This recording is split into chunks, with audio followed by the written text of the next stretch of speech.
tarde a todos e todas, aqui na TV Evangelizar, hoje para mais uma prosa educativa. Meu nome é Ronaldo Casagrande, vice-presidente do Instituto Casagrande, e estou novamente aqui hoje para conduzir este bate-papo para lá de especial, sempre trazendo aqui na TV Evangelizar, aos sábados, um tema de extrema relevância. E hoje não será diferente.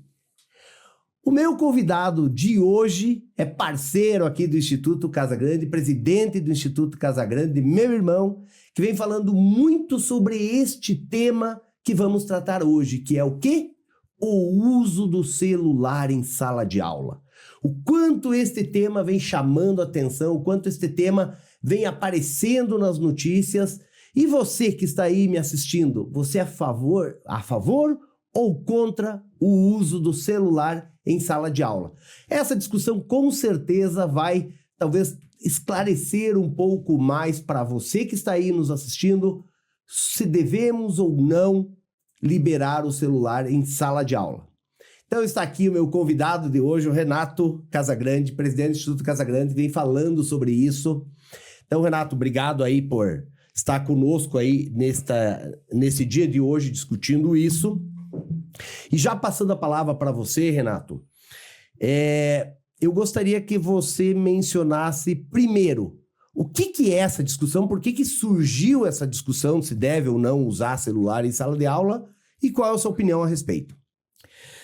Bem, Ronaldo, quero cumprimentar a todos e a todas, a você, a equipe aqui do Instituto Casagrande. Geralmente eu estou no outro lado, né, entrevistando, então aqui no Instituto eu sou entrevistado, mas nos outros veículos de comunicação eu sou entrevistado. Então hoje eu faço esse papel meio duplo de estar aqui falando um tema que está até gerando uma certa polêmica, porque você divide opiniões. Embora que todas as pesquisas feitas tem demonstrado que a maioria é contra, Ronaldo, o uso do celular.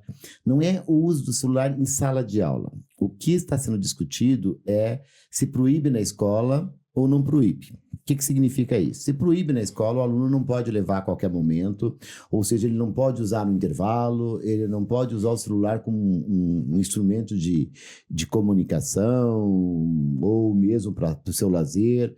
E sim, somente quando os professores solicitarem. É meio polêmico, porque quando o professor solicita, é complicado para o pai, quando que eu libero ou não libero, porque o professor solicita ou não solicita. Então, o que gera polêmica justamente é isso. Mas a grande maioria de professores e também de pais tem apoiado essa medida, que é o quê?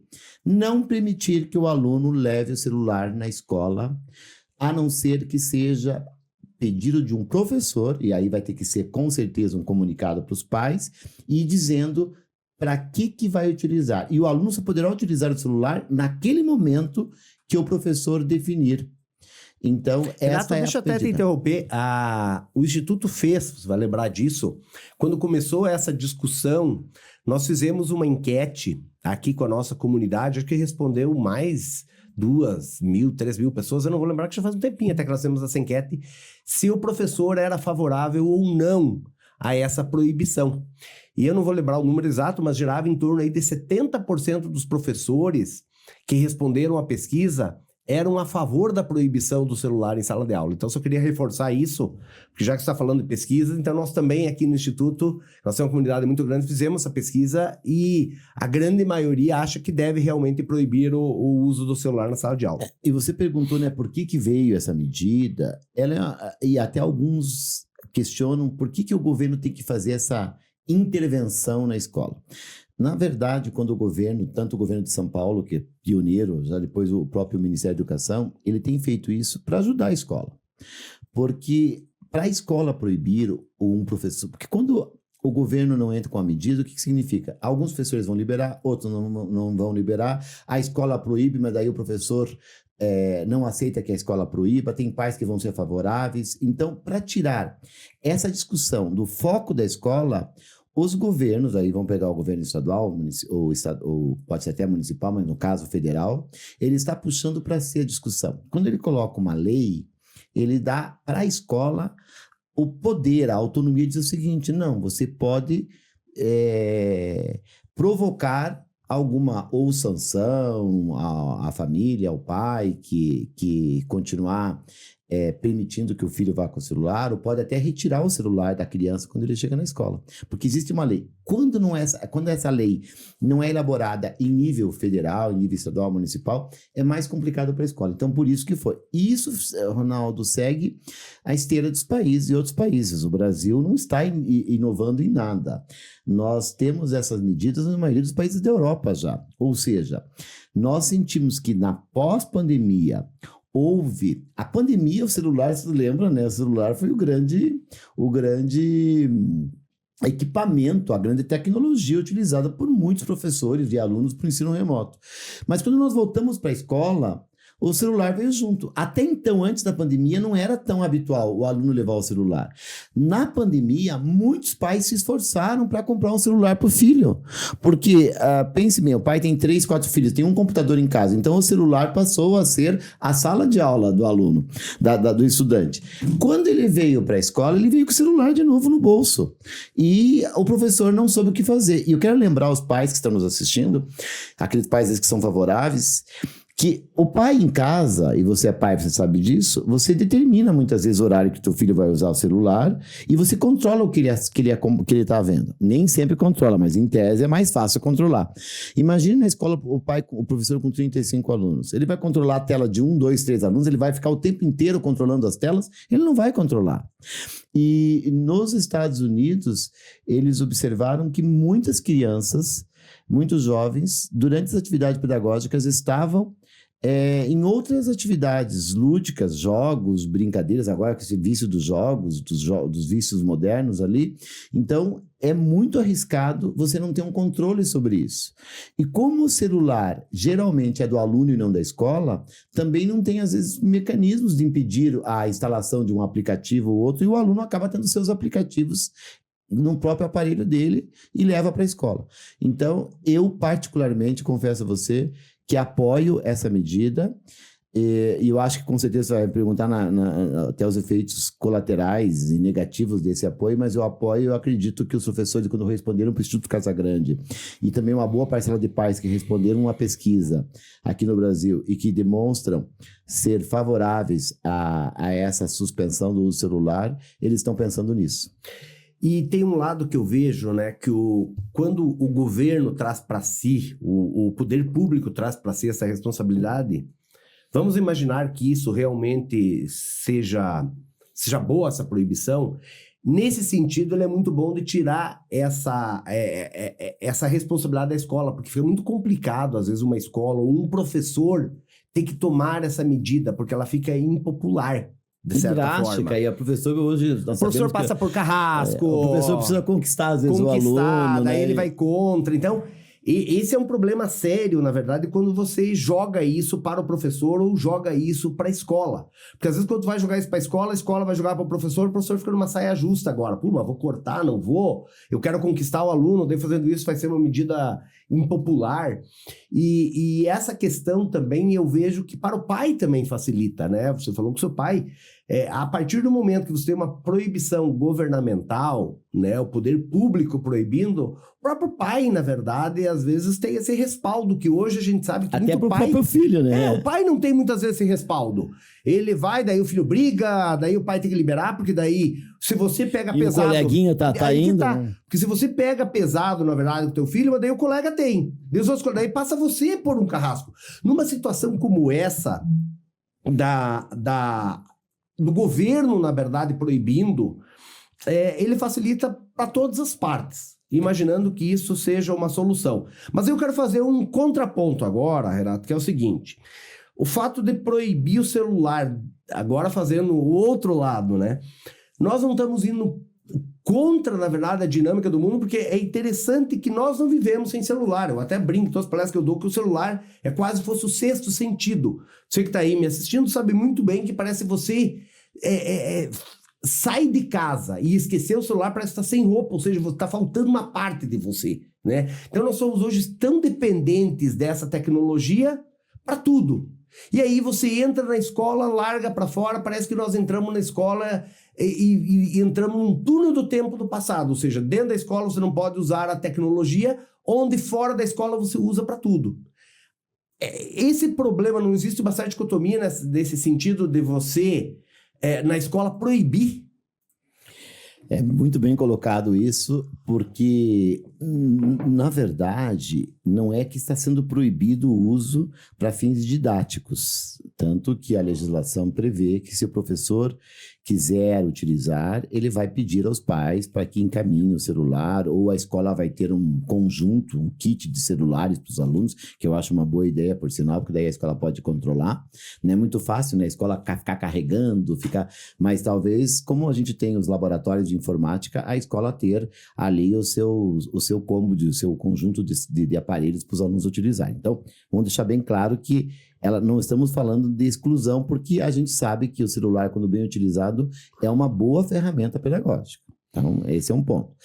Agora, é importante destacar que a escola, ela é uma instituição formadora. Nós não estamos lidando com adultos, não estamos lidando com pessoas já no seu, digamos, na sua maturidade, no seu convívio pessoal, profissional. Nós estamos formando crianças para lidar com o futuro.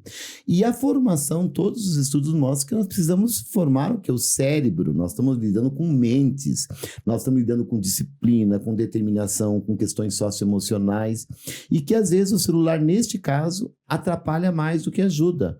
Por quê? Porque o aluno precisa, às vezes, se debruçar em cima de um livro. Eu tenho uma frase do Yves Delataille que diz que é preciso ensinar um aluno a se debruçar em cima de Fernando Pessoa. E eu gosto de trazer uma questão, Ronaldo, que você pesquisa inteligência artificial, e você sabe que uma das questões demandadas, uma das características demandada para que uma pessoa se dê bem com a inteligência artificial é ter uma boa imaginação. Quanto mais você imagina, mais você tira da inteligência artificial coisas diferentes. Porque se todo mundo pedir para a inteligência artificial, para o ChatGPT, escreva uma história sobre a galinha e 6 pintinhos numa fazenda, as histórias serão todas meio clichês, ou seja, tudo muito parecidas. Agora, se eu imaginar essa história e colocar a minha criatividade, a minha imaginação nesta história e pedir para o ChatGPT, por exemplo, criar uma história e a galinha, ela vai estar ela é mãe de um outro pintinho e ela tem um problema, ou seja, eu imagino, aquela história passa a ser única. O que significa isso? Significa que a criança precisa desenvolver na escola, na infância, essa capacidade de imaginar mais. Aí eu pergunto para você, Ronaldo, você tem um filho. Uma criança, agora fazer o contrário, uma criança, ela imagina mais lendo um livro e construindo toda a imagem da narrativa ou assistindo uma série. Por exemplo, ligar esse um desenho. Onde ela gasta mais imaginação? Na frente da tela, onde ela desenvolve a imaginação, ou no livro? Não, com certeza, né, Renato? Nossos educadores sabem que o livro, porque você sabe que quando você pega um livro, principalmente quando você trabalha com os livros clássicos, né, você vai criar um cenário, né, um quarto, alguma coisa assim. Fica às vezes 2, 3 páginas falando daquele cenário. Então, quando você começa a ler um livro, você vai imaginando aquela cena, né? Onde que está a cama, qual é o tipo de iluminação que tem lá, ou seja, o teu cérebro fica trabalhando, né?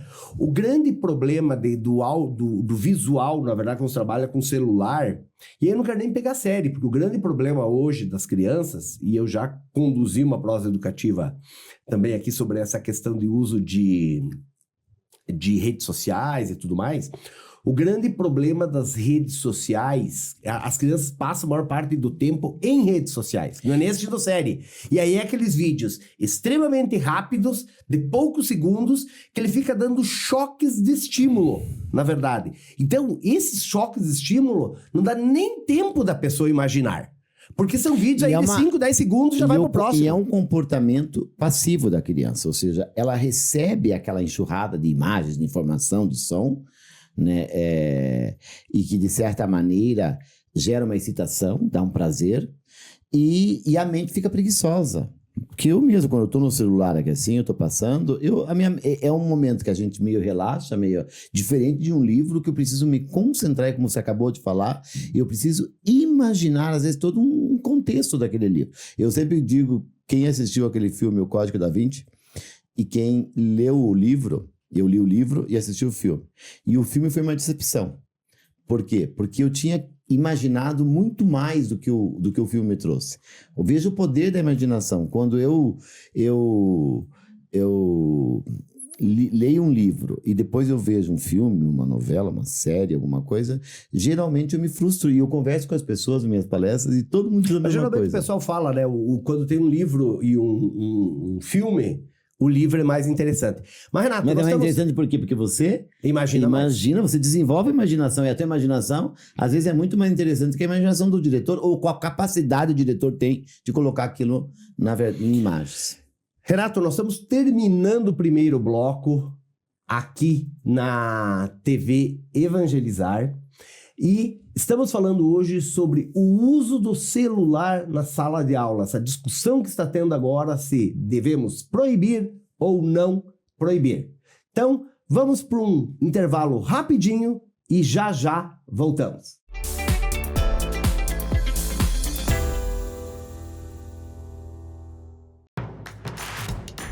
Não perca mais nenhum vídeo da TV Evangelizar. Inscreva-se agora!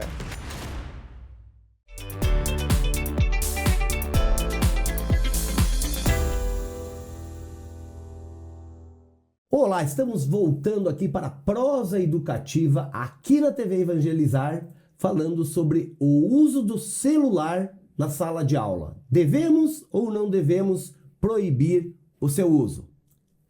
Renato, você tinha citado antes sobre a questão de outros países, mas não chegou a aprofundar bem essa questão. Como que os outros países, ou que países que estão proibindo, como que está esse movimento no mundo em termos da proibição do celular em sala de aula? Bem, Ronaldo, como eu falei no primeiro bloco, muitos países estão proibindo, e aí são leis federais, estaduais, também organizadas pelo governo, para, como nós falamos, dar esse respaldo para a escola. Praticamente todos os países que proibiram não querem voltar. Ou seja, não querem eliminar essa proibição porque consideram que os resultados são mais positivos do que negativos na proibição. Não que não exista também resultados, um questionamento sobre resultados, porque as crianças, como você disse, vivem no mundo digital e às vezes tem professores que, ao fato de proibirem o uso, nunca mais utilizaram o celular nesses países, em certas escolas. E isso fez com que alguns pais levantassem críticas do fato da escola ficar muito analógica no mundo digital. Então, por isso que é importante que essa proibição não seja uma camisa de força para a escola, mas sim para que o professor tenha essa possibilidade de não ter a sua aula atrapalhada pelo celular, mas não significa que ele não possa utilizar, então, em outros momentos. Então, nos países em geral, eles já fizeram, os países, como, por exemplo, o Reino Unido, já fez até pesquisa para identificar se a aprendizagem melhorou ou não melhorou depois que proibiram, porque já proibiram há 3, 4, 5 anos. E aí tem resultados de aumento da aprendizagem 6, 7%, até 10%. Mas você sabe que é muito questionável esses percentuais, porque você não pode isolar variáveis. Por exemplo, agora só implantei o celular, só tirei o celular e melhorou a aprendizagem. O sistema é dinâmico e várias medidas são tomadas a cada ano. Portanto, não é só o celular, mas eles atribuem um desempenho acadêmico de que os alunos estão mais críticos à medida que eles estão lendo, que eles estão comendo o celular, desenvolvendo a criatividade, essas competências. Eu vi uma reportagem sobre isso. Eu não lembro onde que eu vi isso aí, mostrando os próprios alunos falando isso, né? Que a hora que houve a proibição, eles viram o quanto eles mudaram também. Eu também vi isso aí, que o aluno mesmo se conscientiza. O aluno mesmo já se conscientizando. Mas olha que interessante, Ronaldo. Coincidentemente, hoje eu estava lendo uma pesquisa que foi realizada na Suécia, que é paralela a essa questão do celular.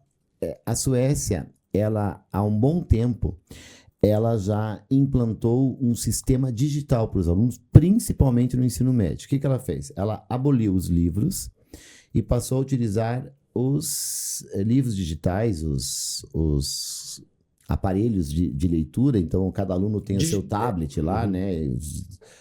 E passou a ter todo o material ali. A gente viu muitas escolas no Brasil que tem esse sistema também, às vezes, paralelo ao impresso. E temos escolas que a gente conhece que são totalmente digitais já. E a Suécia, o país implantou isso aí. E o que está acontecendo agora? Que daí não é nem questão de celular, né? Não é celular, é todo o material está digital. Estou só puxando esse assunto porque eu acho que ele conversa com o nosso assunto. E agora a Suécia está retrocedendo. Ou seja, eles estão voltando para o material físico. Mas o que significa isso? Como que a gente vai e volta? Olha como que a escola é algo complexo quando a gente pensa, por que a escola não evolui como evolui a empresa X, o telecomunicações? Porque nós lidamos com formação de pessoas e nós não temos dados, pesquisas que vão dizer que a gente forma melhor com esse ou com aquele. No caso, com o digital. Já temos ao contrário. Eles identificaram, primeiro, que as crianças leem menos nas telas que nos livros. Por quê? Porque cansa mais. Tanto que a gente vê que muitos jovens estão usando óculos, muito prematuro hoje, porque o desgaste da visão é maior e de que o cansaço da criança. Então, eles fizeram estudos e viram que a criança consegue ler menos que num livro convencional. Então, esse é um ponto.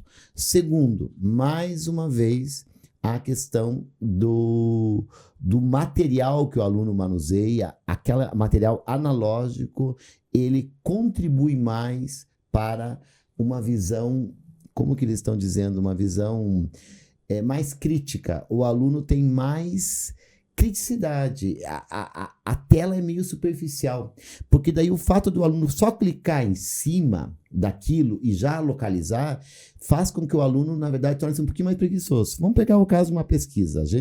Eu sou da época, você também, que a gente ia na biblioteca da nossa cidade, pesquisar na Barça, na Delta, ia lá no Índice, ou seja, existia até qual o livro que está aquilo lá. E quando eu vou pesquisar, aonde que eu encontro, por exemplo, Leonardo da Vinci, e eu começo a pesquisar em várias obras, eu começo a fuçar, vou usar esse termo, né? Fuçar, a ir atrás.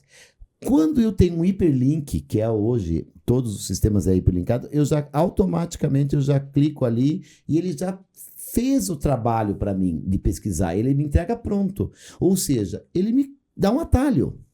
E isso faz com que a mente também fique mais preguiçosa. Então, olha que interessante, a Suécia retornando ao modelo analógico de material didático. Você vai dizer para mim, então vai funcionar o analógico? Eu acho que é o híbrido. Eu acho que as escolas que estão com o modelo híbrido, acho que estão tendo um certo sucesso. O que é o híbrido, né? É você ter o tablet, eu acho que agiliza muito você da tecnologia, você sabe o quanto agiliza, você gosta. Aí eu acho que o Ronaldo pode falar, ele adora ler livros em tablets, em aparelhos digitais. Leitor de livro, né? Leitor de livros. Eu já gosto do livro físico. Eu não sei você que está nos assistindo aqui, o que você prefere? Se é o livro físico, eu tenho lá minha biblioteca, meus livros, eu tenho uma paixão louca pelos livros. Mas é interessante, né? Porque eu estava assistindo um documentário sobre aquele autor Manuel Carlos, e a filha dele contou que ele lê todo dia o jornal. A Folha de São Paulo, o Estado de São Paulo, lê o jornal físico. E eu era apaixonado pelo jornal físico. E hoje eu não leio mais, porque não tem sentido você ler o jornal físico. Nem tem, acho, o jornal 4, tem poucos, né? Mas tem ainda, né? A Folha de São Paulo, o Estado de São Paulo, tem o físico, tanto que ele recebe. E a filha diz que foi ler lá o jornal e vê que tudo aquilo já perdeu o sentido, porque eu tô lendo o jornal de terça-feira, a notícia segunda encerrou no Jornal da Globo lá. Na terça-feira, de manhã, já começa um novo noticiário. Imagina a revista que era semanal. É um novo noticiário. Então, veja que o fato de você ter o conteúdo no livro digital, nesses leitores de livros e ter o hiperlink, é muito imediato. Porque vamos pegar o livro físico. Você conhece a estrutura, a logística para você imprimir um livro, para sair um livro, não sei o que lá. Hoje, com a inteligência artificial, muitos conteúdos que são mais dinâmicos, eles tornam-se imediatamente inutilizáveis depois de um ano. Então, o clássico vale. Por isso que a leitura clássica, o conhecimento, ele está ali. Eu acho que o livro tem um papel fundamental, as apostilas, os materiais. Mas o fato de você ter algum outro aparelho que conecte o aluno ao instantâneo, aquele momento também é fundamental. Então, eu acredito muito nesse modelo híbrido. Renato, estamos praticamente finalizando aqui na TV Evangelizar esta primeira parte aqui dessa prosa educativa.